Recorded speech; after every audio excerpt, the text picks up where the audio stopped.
Wonder where you are. Open up. Wonder where you are. Open up. Wonder where you are.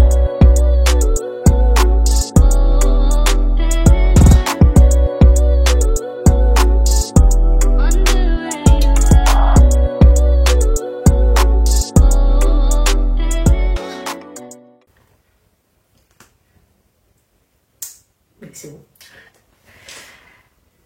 Interview, deuxième prise. Parti. Hi everybody, what's up? Welcome back. Ça dit quoi les gens? On se retrouve pour mon interview de retour. C'est la deuxième prise. Donc là j'ai l'air détendue et tout. Mais il fallait voir la première fois comment j'étais stressée. Les gars, attends, j'ai mon téléphone en silencieux. Genre là c'est maintenant genre. C'est maintenant. Punaise. Ça y est, c'est parti. I'm stressed. Action.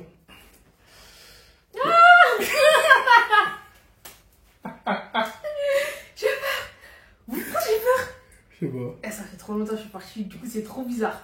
Je suis stressée, on dirait qu'ils sont devant moi. Ce n'est pas des questions que vous m'avez posées, c'est des questions que mon meilleur ami, que vous voyez dans tous les vlogs, Efra, va me poser. Aujourd'hui c'est lui le reporter. Exactement. Le plus beau de préférence. Tu peux dire oui. Acquiesce. T'es pas plus beau qu'un Rosel Mac, mais vas-y. T'inquiète, même talent. Pas de soucis.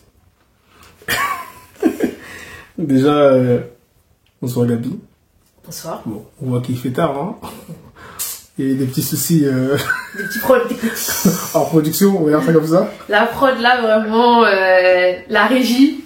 Voilà, La prod, la régie. ça a été compliqué, hein. C'était chaud ma belle. Ouais. Bon, déjà, je suis content de te voir. Hein. T'es relou, wesh. On se voit tous les jours, mon frère. Wesh. Je suis Oh. content de te voir. Ça fait longtemps. Oui, Très longtemps qu'on t'a pas vu. effectivement. Je vois que t'as une bonne mine, etc. Ça fait 3 mois. Ouais. Est-ce que t'es content d'être de retour sur YouTube déjà? C'est dingue, wesh. Chaque fois que tu me poses la question, pourtant c'est la deuxième fois, hein, la même réaction. Mitigé. Je suis contente de revenir parce que mes abonnés m'ont manqué. Vous m'avez manqué comme pas possible. Mais en même temps, j'appréhende. J'appréhende mon retour parce que ça fait longtemps que je suis partie. Donc je sais pas comment je vais être reçue. Je sais pas comment ça va se passer. On sait. Du coup, C'est précis, hein, on a une deuxième chance. On recommence pas. ouais. Mais du coup, on a remarqué ton absence pendant une certaine période. Voilà, je pense que tes abonnés, entre guillemets, ils l'ont remarqué.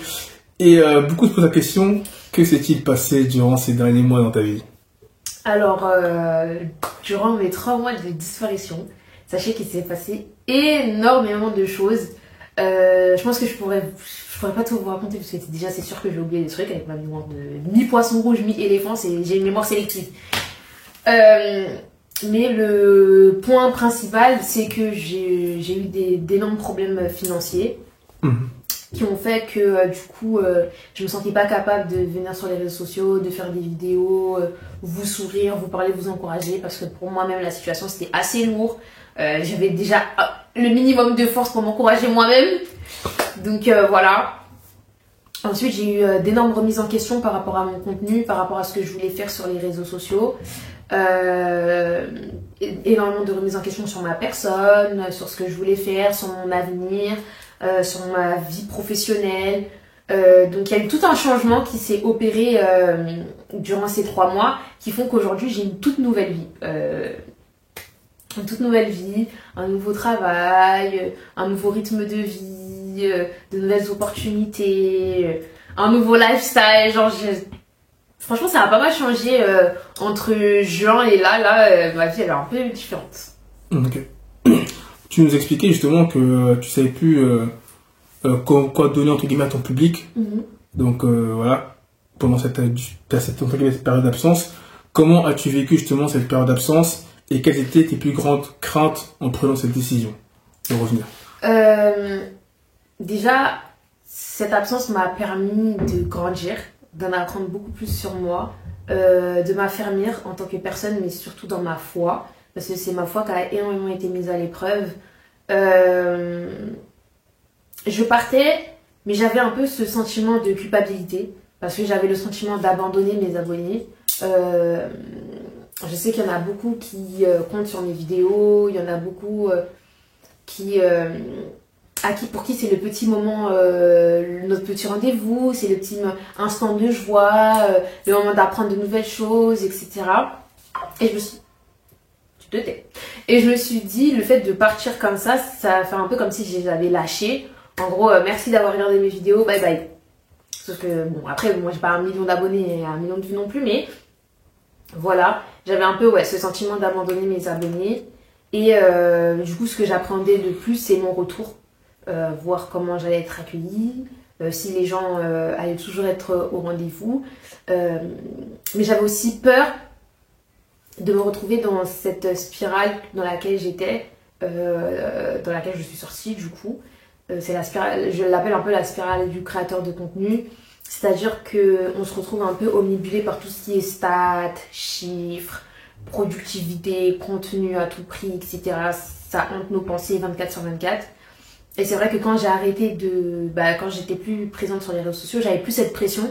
Donc j'ai beaucoup plus profité de la vie, j'ai vu mes proches, je suis sortie, j'ai fait des restos, des musées, des cinés, j'ai profité avec mon fils. Et pourtant je suis pas partie en vacances, hein, mais j'ai énormément profité. J'ai repris le travail, etc. Tout ça, et j'avais ce sentiment que si je reprenais la création de contenu, j'aurais plus de temps pour faire tout ce que j'ai réussi à faire en mettant la création de contenu de côté.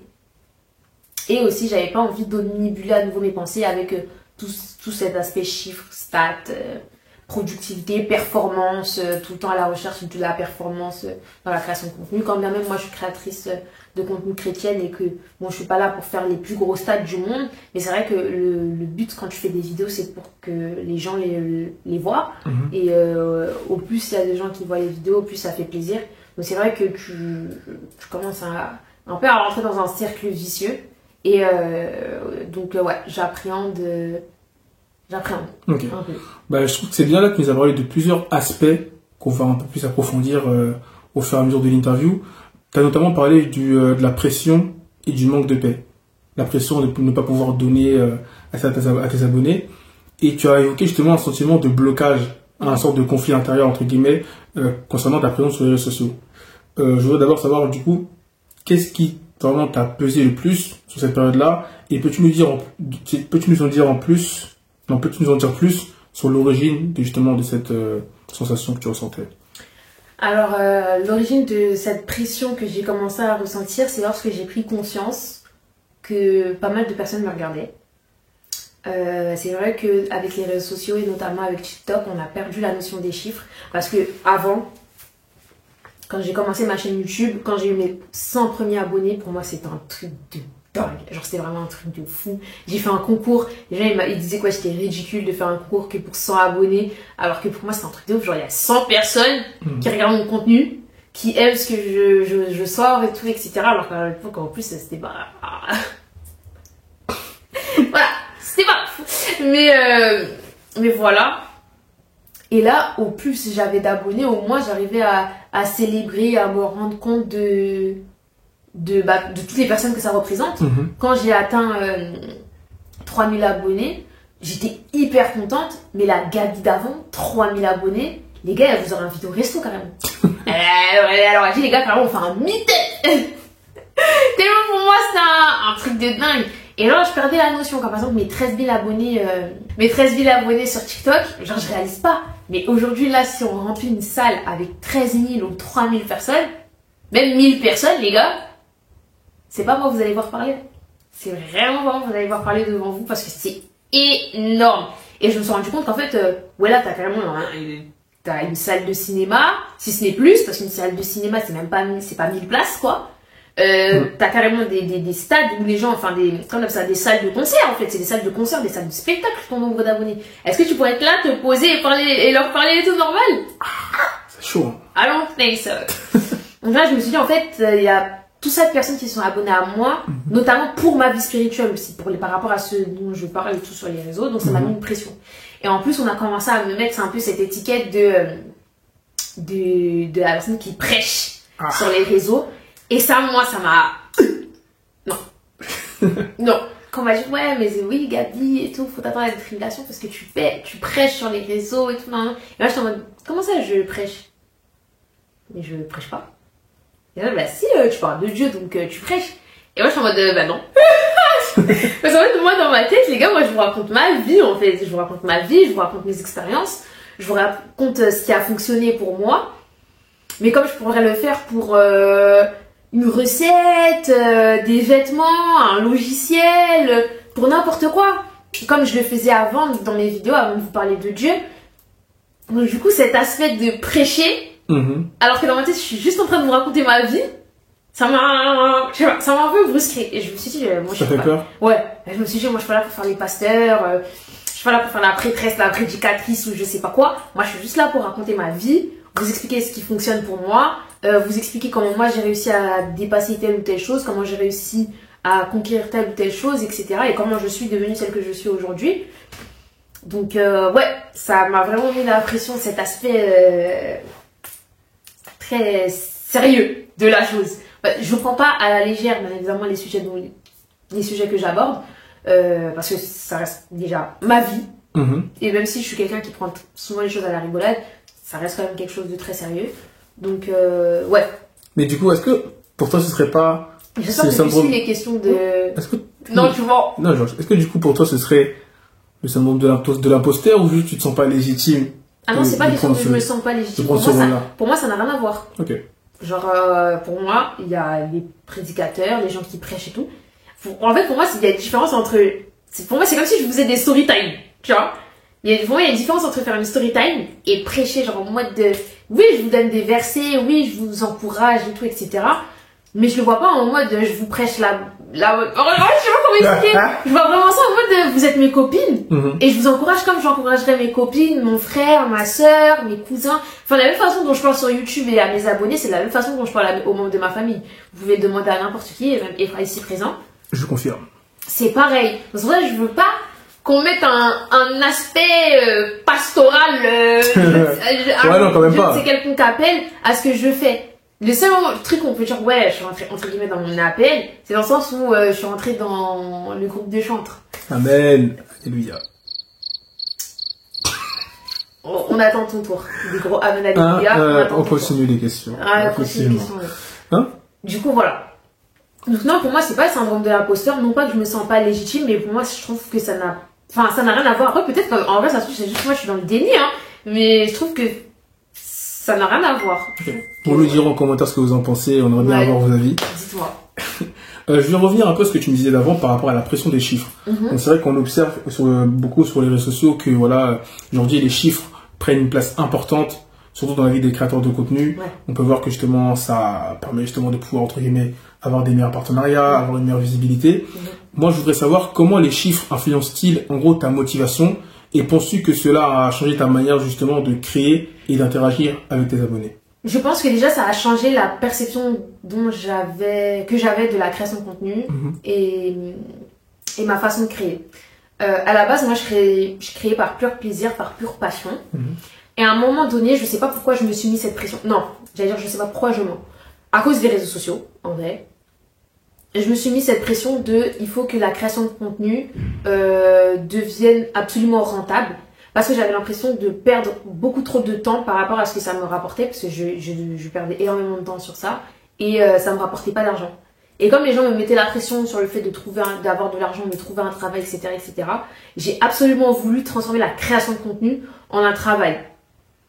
Et je trouve que, pour moi, à la minute où la création de contenu, ça devient un travail, la passion, la motivation n'est plus la même. Tu peux être soit super motivé, soit ça peut très vite te démotiver.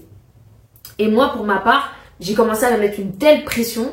Bon, déjà parce que je voulais professionnaliser le truc, mais parce que je voulais faire bien pour mes abonnés. Donc, toujours avoir la meilleure qualité, le meilleur son, les meilleures images, avoir plein d'idées, etc. qui demandent des moyens. Ça a commencé, oui, à changer complètement ma perception de la création et j'ai surtout fini par moins apprécier le processus de création en fait. J'appréciais plus le fait de chercher, trouver les idées, les noter sur un papier ou sur mon Notion que de me poser là et de les filmer, de les mettre en place alors qu'à la base, ma passion c'est la création de contenu, c'est de me poser, faire mes vidéos, vous montrer des nouveaux trucs, vous parler de telle ou telle chose, etc. C'est ça ma passion à la base.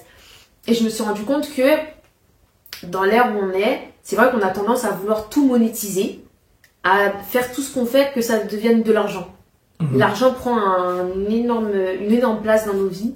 Et dans ma création de contenu qui était la passion, ça a commencé à me mettre la pression. Il fallait absolument que j'augmente mes stats, que j'augmente mes vues, que j'augmente mes abonnés pour augmenter ma visibilité, pour ensuite taper à l'œil à certaines marques, pour que je puisse avoir des partenariats qui puissent engendrer d'autres partenariats et après des partenariats gratuits passer aux partenariats payants, etc. Et je me suis mis la pression mais comme pas possible alors qu'à la base moi les gars j'étais juste là pour faire mes vidéos en fait. Et j'aimerais même rebondir au global.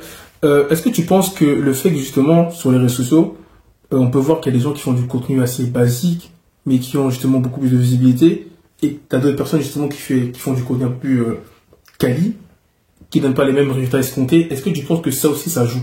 Oui, ça frustre énormément. Il y a énormément de créateurs de contenu, moi y compris, qui sont frustrés de voir que des créateurs de contenu qui font du contenu minime, par exemple moi je sais que je passe des heures sur mon montage, je m'applique à la miniature, je fais attention à plein de petits détails qui parfois ne sont même pas remarqués, alors qu'il y a des personnes qui font des vidéos en 480p. La miniature c'est une photo, il n'y a même pas, et le titre il est basique, il est en minuscule, et boum ça pète.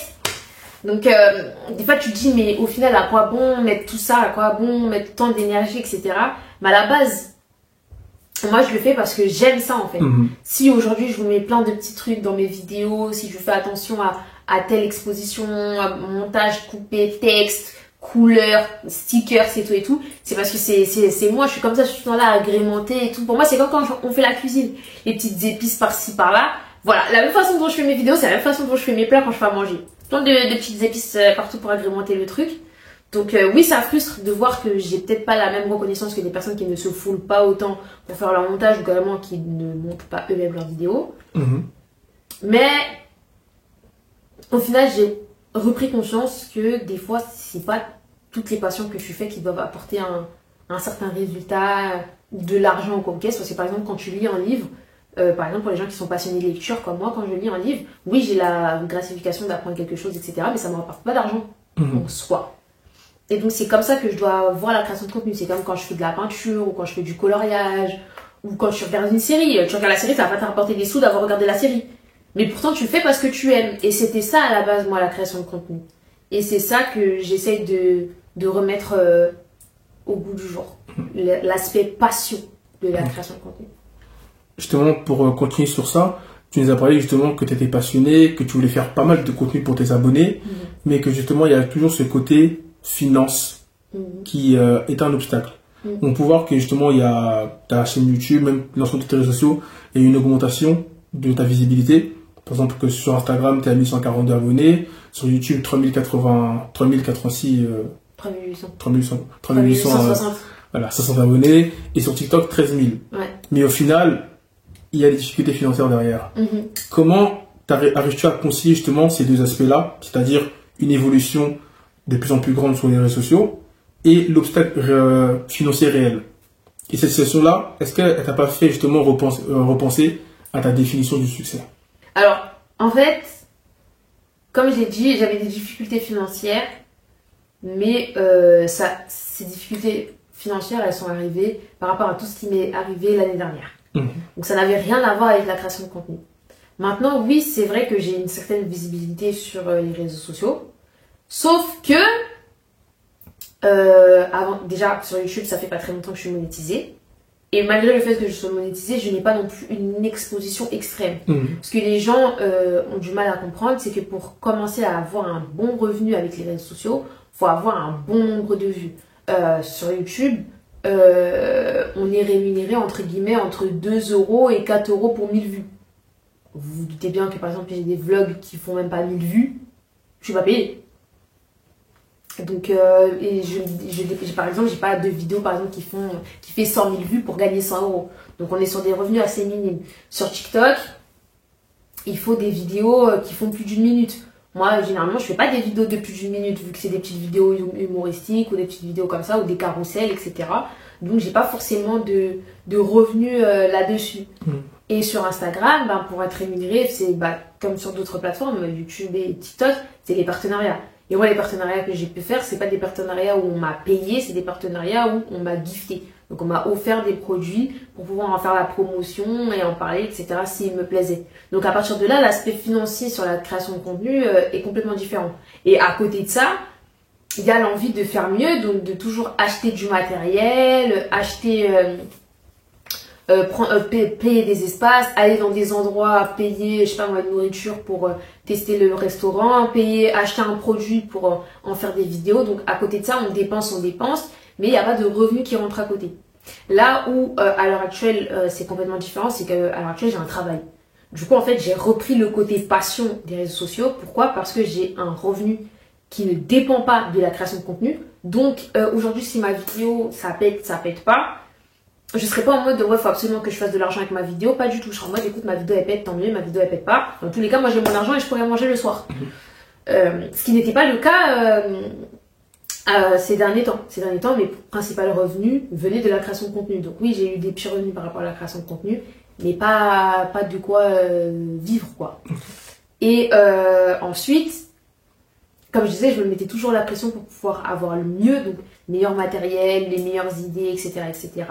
Offrir le mieux à mes abonnés et ça coûtait énormément. Par exemple les Bible Study with Girlies, les gens ils pensent que je faisais mon bénéfice dessus, ils disaient ouais je préfère aller gratuitement à l'église plutôt que payer, sauf que les gens moi j'avais pas de revenus derrière, c'était ce que vous payez ça repart directement pour vous, donc c'était la salle, c'était la nourriture, c'était les abonnements, c'était les cadeaux, tout était dans le prix en fait. Moi à côté j'avais pas de petite part qui restait, même la petite part qui restait pour moi ben, elle repartait par exemple dans les cadeaux ou dans un supplément pour la nourriture ou dans un supplément à rajouter dans les heures parce que des fois on dépassait les heures.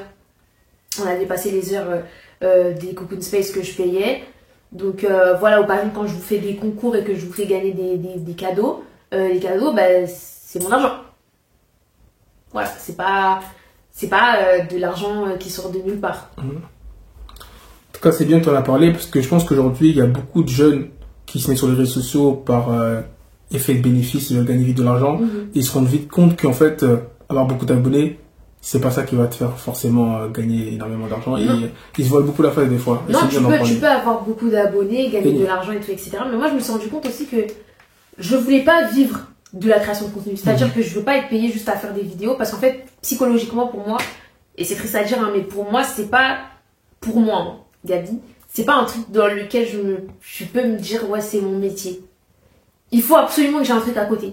Genre je sais que y a des créateurs de contenu ils vont me taper dessus parce que et puis de toute façon il y a toujours ce problème, il y en a même plusieurs qui ont ce souci là, c'est que par exemple beaucoup sont des créateurs de contenu mais à côté ils ouvrent des sociétés.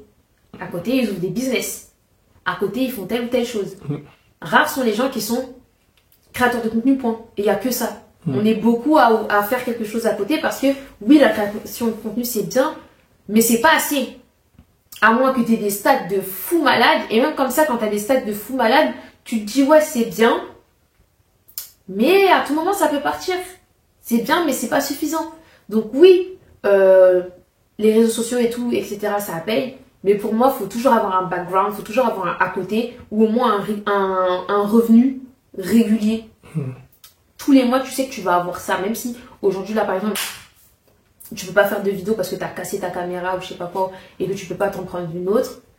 Tu as un revenu de quelque chose qui va venir tout le temps et qui dépend pas de la création de contenu.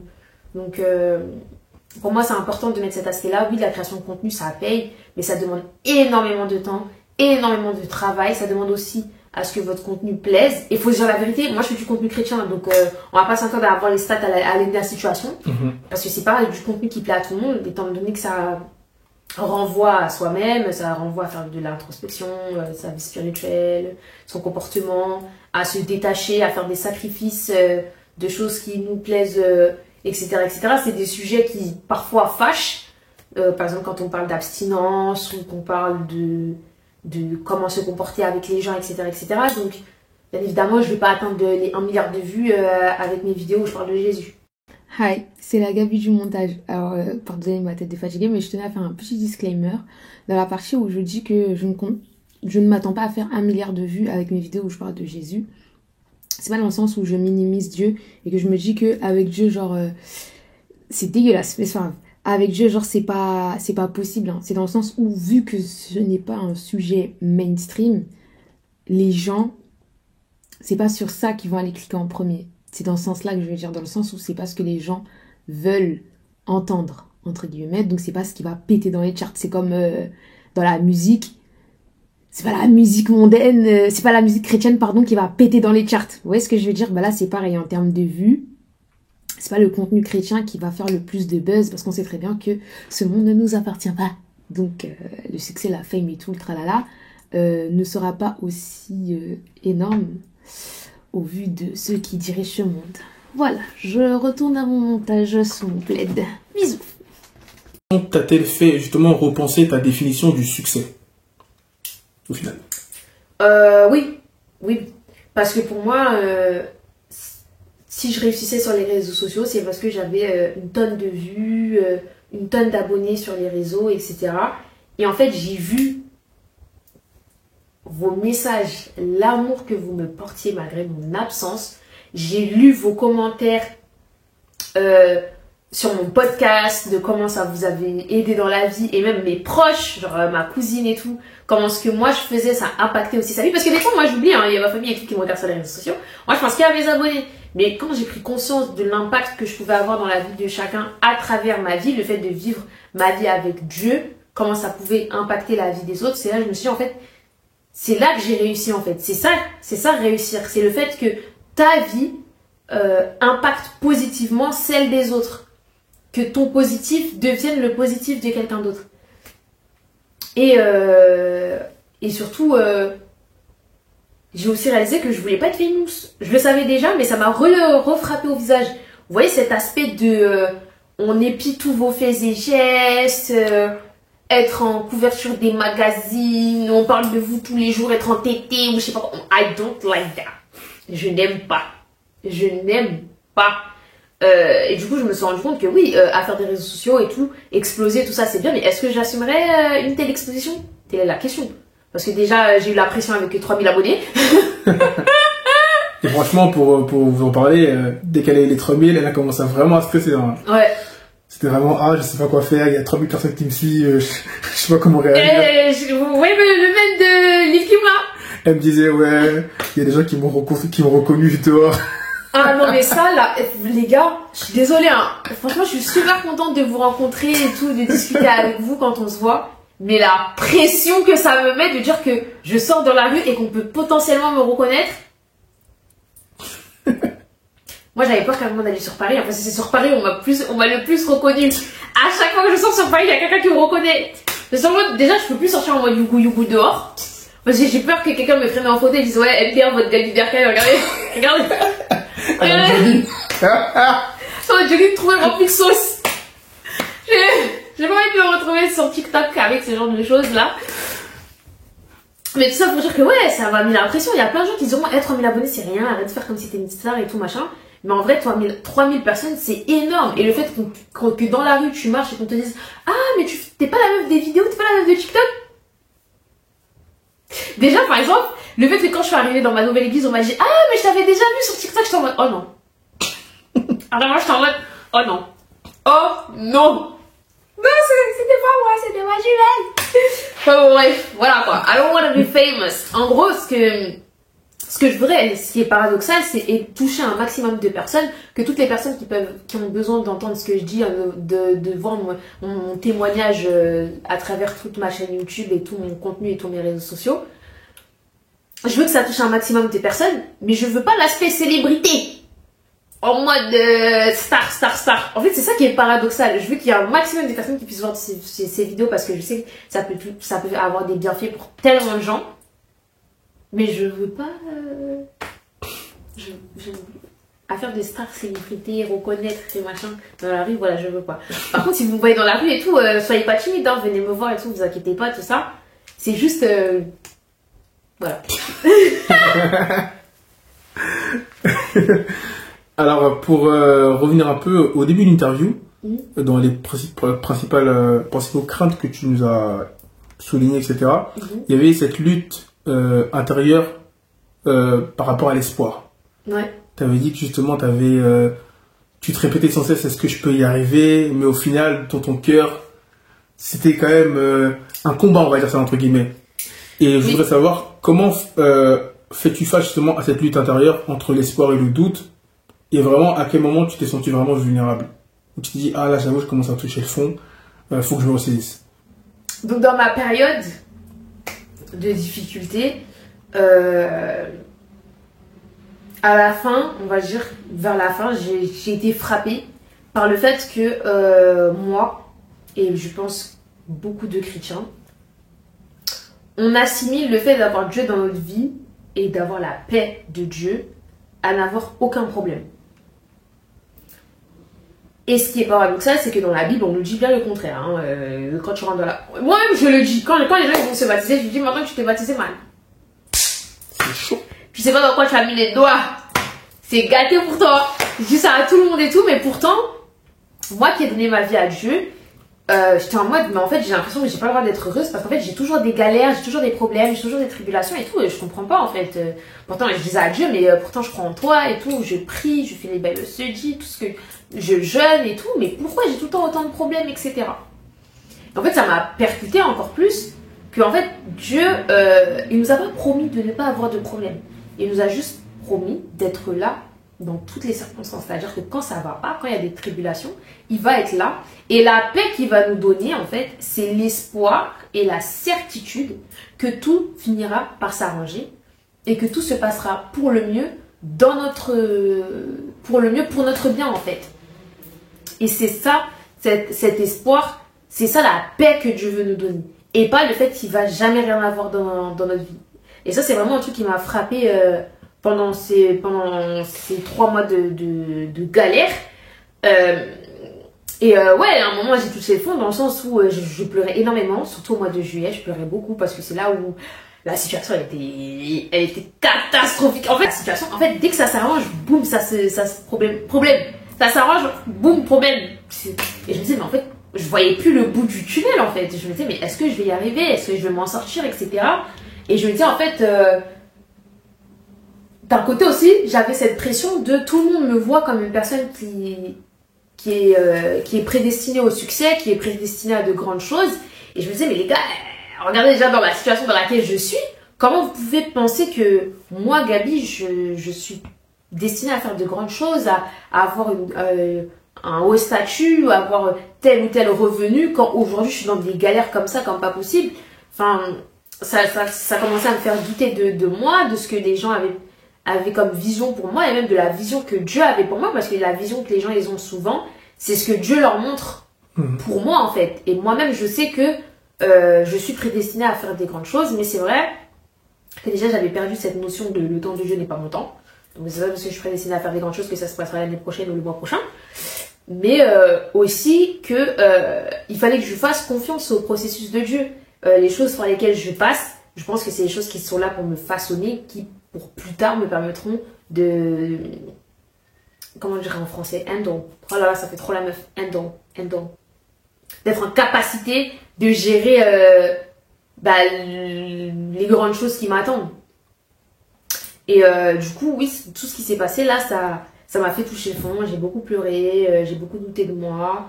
Douter un peu, pas de moi à proprement parler, parce que je doute pas de mes capacités. Je sais que je suis quelqu'un qui a d'énormes aptitudes, etc. Mais je doutais de la façon dont je devais les mettre en pratique pour faire les choses sur lesquelles on m'attend. Je doutais de réussir à arriver au stade auquel on m'attend. Je commençais à trop réfléchir sur comment je dois le faire. Est-ce que je dois commencer dès maintenant? Pourquoi là, dès là, j'ai l'impression que je ne vois pas les bases de ce qui m'attend, etc. Donc, ouais, dans ce sens-là, ouais, j'ai touché le fond. Et comment j'en suis sortie, c'est parce que j'ai pas lâché. J'ai continué à prier, J'ai continué à lire la Bible. Les amis, vous savez, même des moments où j'étais là, j'étais en mode, en fait, je suis grave saoulée. Genre, j'ai pas envie de prier, j'ai pas envie de lire la Bible et tout. Je me forçais. Je me forçais à prier. Et je disais la vérité, hein, Seigneur, franchement, je te cache pas que là, je suis grave saoulée. Genre, je suis vraiment saoulée. Mais j'ai pas trop envie de prier, mais je vais le faire. Parce qu'il faut pas que je lâche. Je sais que le diable, ce qu'il attend, c'est que j'abandonne. Pour après me retrouver dans une situation encore pire que dans laquelle j'étais. Et je pourrais m'en prendre qu'à moi-même parce que c'est moi qui aurais laissé le diable dominer mes pensées. Donc dans ces moments-là, il faut juste faire confiance au plan de Dieu. Lire la Bible, ça m'a énormément aidé parce que ça vous rappelle à quel point, même s'il y a des moments où vous passez par des tribulations, d'autres personnes sont passées par des tribulations de la Bible, mais au final, ils ont triomphé. Amen. Il faut rester persistant, il faut persévérer, il faut pas lâcher, même si vous avez l'impression que vous vous en sortez pas, que vous voyez pas le bout du tunnel. Sachez que tôt ou tard, Dieu, il va vous faire triompher. D'une manière même auquel vous allez même pas vous y attendre. Amen.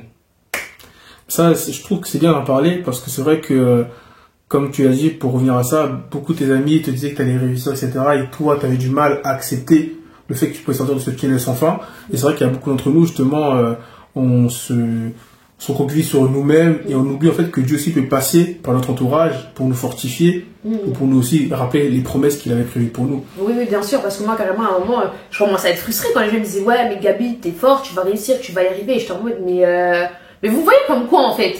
Vous croyez que je suis Hugues, vous croyez que je suis indestructible, vous croyez que je peux pas avoir que j'ai pas de faiblesse, que carrément je commençais à être frustrée, j'avais l'impression que les gens ils me voyaient plus en humain, en Gabi l'humain. C'est en mode de Gabi elle est trop forte, donc Gabi elle doit forcément réussir et tout, et du coup, genre je commençais à être énervée qu'on me voit d'une manière aussi forte, aussi résiliente et de manière qui peut absolument tout réussir.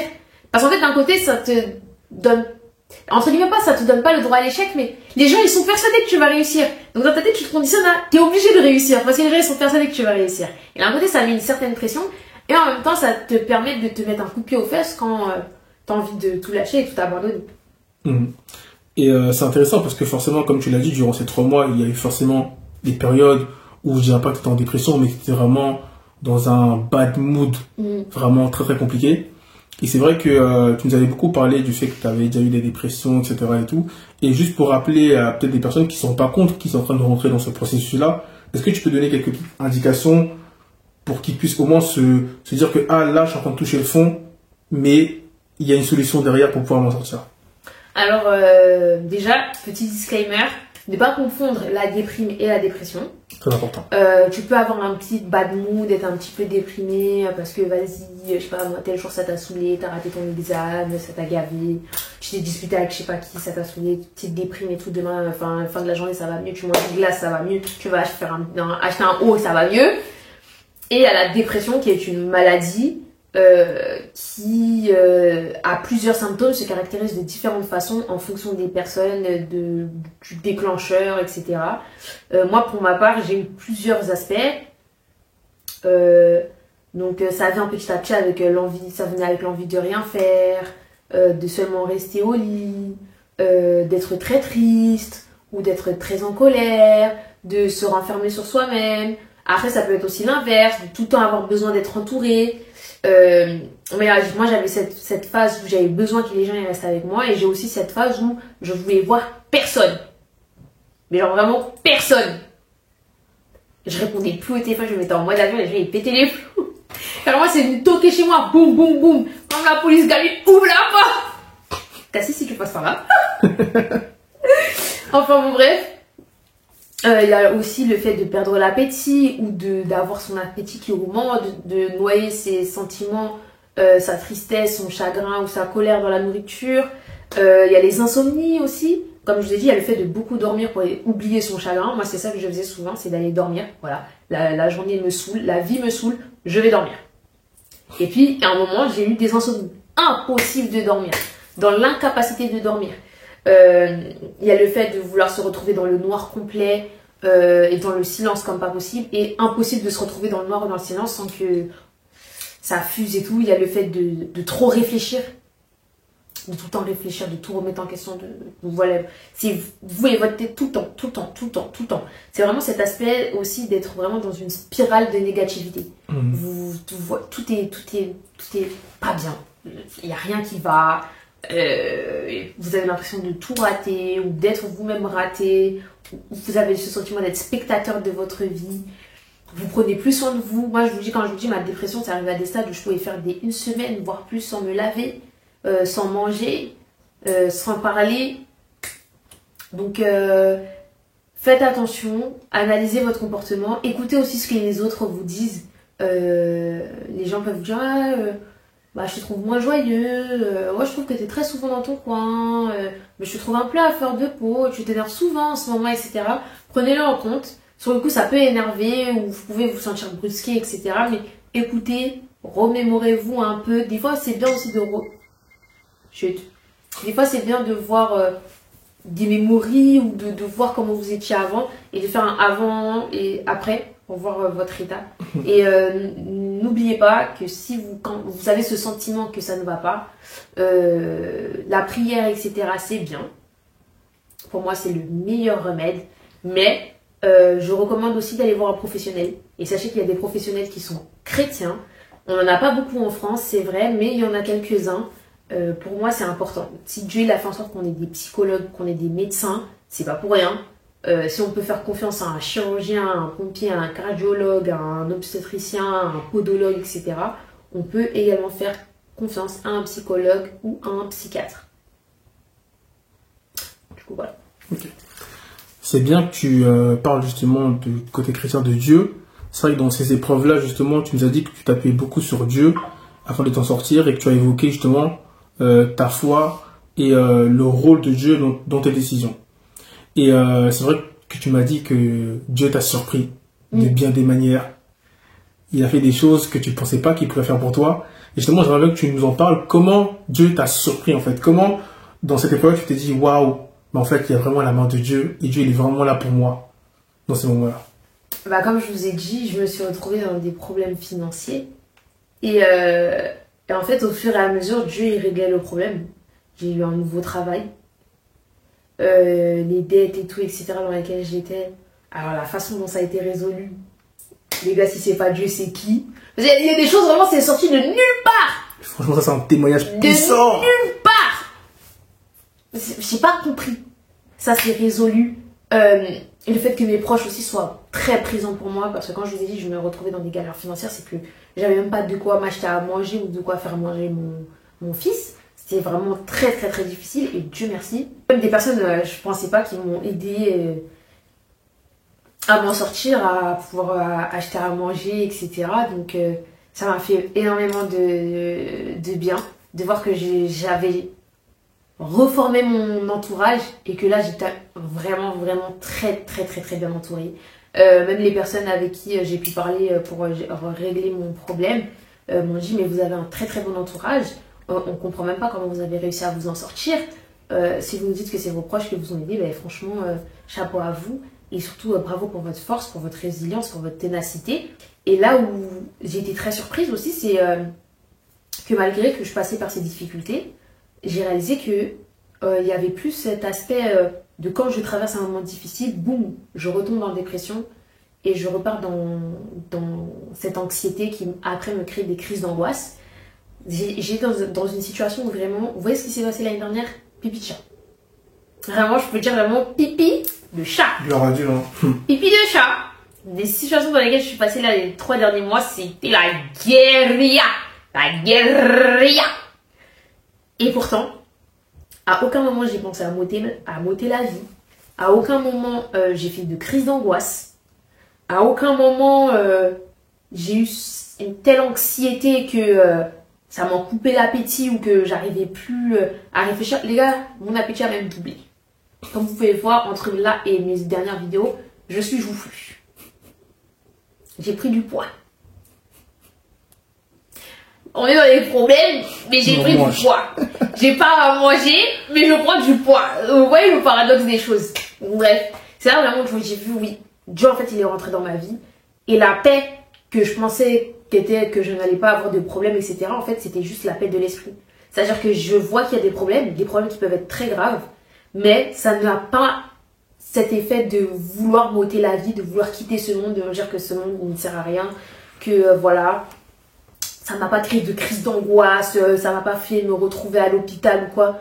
Pas du tout. Malgré ça, et comme je vous ai dit, j'ai profité de ma famille, j'ai profité de mes proches, je suis sortie, j'ai eu mes meilleurs fous rires. Puis j'ai repris le travail. Enfin, en fait, j'ai accompli tellement de choses durant ces 3 mois de galère. Mais en même temps, ça a été aussi 3 beaux mois de redécouverte de moi, de mon entourage, que ça pouvait que être Dieu qui était au contrôle, en fait. Amen. Ça pouvait être que Dieu qui agissait, en fait. Ce que j'aime bien dans ça, c'est que déjà, on voit que cette épreuve-là, en fait, ça t'a boosté. Ouais. Ça a ravivé ta foi. Ouais, Je me souviens que quand elle m'avait parlé d'une situation particulière qui a été réglée, j'étais là, je me suis dit, en fait, c'est ça, en fait. On voit les histoires dans la Bible où Dieu fait des miracles. Dieu sauve des gens qui devaient se faire lapider. Dieu sauve des gens qui étaient mourants. Et on se dit, mais ça, c'est que dans la Bible. On cherche pas à expérimenter. Et bizarrement, quand on l'expérimente, c'est là où on voit vraiment qu'il y a la main de Dieu et que Dieu, il est vraiment là, en fait. Ouais. Comme tu le disais, tu fais des prières et en fait, tu vois que Dieu a exaucé. Et même au-delà de... Au-delà, c'est ça, en fait. C'est là que tu vois que c'est la main de Dieu parce que c'est Dieu, il exauce ta prière au-delà de tes espérances. En fait, t'es en mode, Seigneur, est-ce que tu peux régler ce problème? Dieu, il règle le problème et il te donne un bonus. Vraiment. Et t'es en mode, moi, je pensais juste aller régler un peu. Mais là, genre, Ça, c'est vraiment la prime de l'intérim, vraiment. c'est ça, la cerise sur le gâteau. Ce gâteau, vraiment. Et franchement, ça fait plaisir. On voit que ta peau sur les réseaux semble t'avoir été bénéfique. Hein. Ouais. On sent que t'es souriante, lumineuse. Comment as-tu ressenti justement cet éloignement et quel changement positif as-tu remarqué de ta personne? Ben, ça m'a fait du bien. Ça m'a rendue plus forte. Ça m'a rendue plus déterminée. Ça m'a permis de voir les choses de façon plus claire. Ça m'a confortée dans le fait que je devais davantage prendre cet aspect passion des réseaux sociaux et aussi de partager davantage les choses que j'aime. Parce que c'est vrai qu'à trop vouloir faire plaisir aux gens, je me suis enfermée dans un contenu qui, et oui, fait partie de moi, mais j'ai plein d'autres facettes comme mon contenu mode ou mon contenu beauté qui sont un peu passés à la trappe parce que les gens ne demandaient que des vidéos par rapport à Dieu, ce qui est bien en soi. Mais j'aime aussi partager toute autre chose. Je me suis rendu compte aussi que on prenait la vie trop de façon sérieuse, que des fois les chrétiens en fait on a cet aspect on va dire entre guillemets TTS, donc trop spirituel en fait, et qu'on profite plus juste des trucs simples de la vie, aller manger au resto, aller au musée, rigoler, parler de mode. Oui, c'est vrai qu'on a ce sujet-là de la foi, du salut, du Saint-Esprit, d'accompagner d'aller chercher un maximum d'âmes. On a ce devoir en tant que chrétien, mais aussi la vie qu'on a, la chance qu'on a, c'est la vie que Dieu nous a donnée.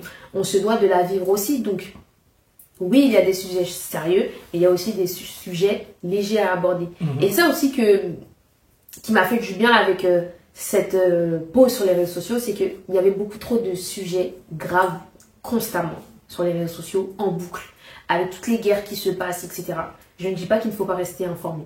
Bien au contraire, il faut s'informer, il faut apprendre ce qui se passe dans le monde pour pouvoir garder les pieds sur terre et se rendre compte des privilèges que l'on a et de la situation des autres. Mais c'est vrai que d'être constamment dans cette bulle d'information et d'informations négatives, et les motos là, c'est la nuit, demain il y a les enfants, ils vont à l'école. C'est pas le moment quoi. Oh, donc, ouais voilà, on est tout le temps dans cette bulle très sérieuse d'informations, de politique, de guerre, de génocide, de surconsommation, de... tout le temps, qu'on se dit, mais en fait, tu finis par te dire à quoi bon être ici en fait. Là, c'est chaud ma vie en fait. On ne vit plus, on profite plus de nos proches, on est enfermé sur nous, sur les réseaux et tout, etc. Et en fait, j'ai mis pause sur les écrans et j'ai redécouvert le monde. Ça a l'air très... comment on dit ça hein? Ouais, ça a l'air super gnangnan, super... Mais c'est la vérité. On est tellement figé sur nos téléphones qu'on ne voit plus vraiment la beauté de la vie. Et j'ai fini par réapprécier d'avoir une vie, entre guillemets, normale. Sans être complètement scotché à mon téléphone ou scotché au stack, à regarder tout le temps, etc. etc. Donc, ouais. Ok. Et on a presque fini l'interview. Je vais juste revenir sur un petit truc que tu nous as dit. quand tu nous as dit que tu allais revenir sur les réseaux sociaux Mhm. avec une nouvelle façon de communiquer, etc. Ouais. Et du coup, je voulais savoir, as-tu réfléchi justement à d'autres manières de t'exprimer sur ton contenu et comment tu vas le partager aujourd'hui? Alors aujourd'hui, je veux plus de contenu léger. Bien évidemment, je vais toujours parler de Dieu parce que ça fait partie de moi. Je vais toujours... Mais c'est la nuit! Il y a pas quelqu'un pour appeler la police là? Ouais, non, mais parce que des fois, franchement, voilà. Ouais, donc je disais, je veux plus de contenu léger, donc je vais vraiment profiter pour vous parler de ma passion, de la mode en fait. Moi, je suis une fashionista à la base. Quand je dis aux gens sur les réseaux, moi, je suis une fashionista. Par exemple, si tu ne suis pas sur, si tu ne suis pas d'avant sur YouTube ou d'avant sur Instagram, tu sais pas que je suis une fashionista. Tu sais pas que j'aime la mode, j'aime les vêtements, j'aime les chaussures, j'aime les accessoires. Tu peux savoir que j'aime la beauté parce que je fais vite fait des petites tutos et tout, mais à la base, moi, j'aime trop ça. J'aime vraiment trop ça. Donc, je trouve qu'aussi, c'est un moyen de mélanger les aspects. Donc, je peux aussi parler de Dieu, parler de mode, parler de make-up, parler de beauté, mais aussi d'enlever ce côté trop spirituel pour rien. Voilà. Moi, je veux être votre bonne copine, mais c'est-à-dire votre bonne copine en toutes circonstances. Vous voyez, la copine, vous pouvez lui parler de Dieu, comme demain, vous pouvez lui dire, j'ai vu un haut à Pimki. Il était top. Ah, fais voir et tout, hein. Voilà. Moi, si vous voulez parler de mode, je suis là. Vous voulez parler de make-up, je suis là. Vous voulez parler de skincare, je suis là. Vous voulez parler de Dieu, je suis là. Vous voulez qu'on parle même de cuisine, je suis là. Voilà. Du coup, la petite question pour la fin. Quels sont tes projets d'avenir? Parce que je sais qu'il y a plein de projets qui arrivent. Et que peut-on te souhaiter pour la suite? Alors déjà, quels sont les projets? Principalement, revenir sur tous les projets que j'ai mis en stand-by. Notamment tout ce qui concerne le Bible Study with Girlies. Je veux reprendre vraiment les masterclass. Je veux mettre en place les choses que j'avais prévu de mettre en place. Terminer mon journal Glow Up, etc. En plus, je me dis avec toutes les expériences que j'ai vécues cette année, vraiment, j'ai de quoi le remplir. Finir mon journal de gratitude. Bah parce qu'il faut en fait, ça y est, de faire imprimer en format papier. Voilà. Il s'agirait de passer la seconde. Parce que depuis le temps que je vous le tease, si je vous le sors pas, ça sert à rien. Donc voilà. De la prospérité, les amis. Voilà. Un peu de pécule. Pour pouvoir mettre à bien tous les projets que j'ai pour vous. De la persévérance. Vraiment, donnez-moi un maximum de force. Priez pour moi, pour pas que je perde la foi, peu importe les étapes, toutes les choses qui puissent arriver. La santé, bien évidemment, parce que sans ça, on ne peut rien. Et de toujours garder cette passion et cet amour pour la création de contenu, parce que sinon, si j'ai plus cet amour-là, vous ne me voyez plus. Voilà. Et après, ouais, en termes de projet, les amis, moi, je parle plus trop. Parce qu'après, moi, je parle, et après, quand je disparais, vous me dites, mais Gabi, t'avais pas dit que... Voilà. Donc, you will see. En tout cas, merci beaucoup, Gabi, pour cette interview à cœur ouvert. Merci à toi. Merci beaucoup. Et je voudrais du coup te laisser dire le petit mot de la fin à tes abonnés. Bah écoutez, vous m'avez trop manqué. Je suis trop contente de vous parler à nouveau. Genre, au début, j'étais timide et tout. Mais là, ça me fait trop plaisir de revenir.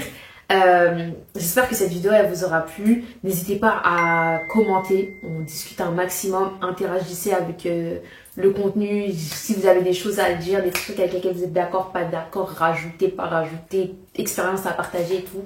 Faites-le en commentaire. J'ai trop hâte de vous lire et de parler avec vous. N'oubliez pas de vous abonner et d'activer la cloche de notification. Parce que vous voyez là, j'ai disparu. Mais si vous n'avez pas la cloche, vous ne savez pas que j'étais revenue. Abonnez-vous. Voilà. Abonnez-vous. Et activez la cloche avec toutes les notifications. Ça veut dire que dès que je poste n'importe quoi, vous savez. Ok? Ensuite, je tiens à vous dire qu'il va y avoir un petit concours sur mon Instagram. Donc, allez tous me suivre sur Instagram pour voir tous les concours qu'il va y avoir. Parce que là, il va y avoir plein de concours. J'ai amassé tellement de trucs à vous donner. Exprès là. Toutes les vacances là. Malgré que c'était la galère, je pensais à vous offrir des trucs. Les gens ils vont dire, mais Gabi, déjà que tu manges pas. Tu n'avais pas de quoi manger, toi tu penses à faire des cadeaux aux gens? Oui. Donc voilà, il y a plein de concours qui arrivent sur Instagram, donc stay tuned. Je vous mets déjà des petits sneak peeks de ce que vous pourrez remporter. On se retrouve aussi sur mon podcast, parce que bien évidemment je vais revenir sur mon podcast avec plein de choses à vous dire. Oui, là je suis pas rentrée dans les détails, parce que je dois rentrer dans les détails dans d'autres endroits. Et vous devez me suivre sur ces autres endroits. Donc on se rejoint sur Spotify, Apple Music, Deezer, Amazon Music. I'm everywhere. Ok. Sur ce, je vous fais de très très gros bisous. Je vous dis à la prochaine. Kiss. Bisous. Et on va pas finir parce qu'il y a une petite question chaud comme ça. Quel sera le nom de cette interview? C'est coupé.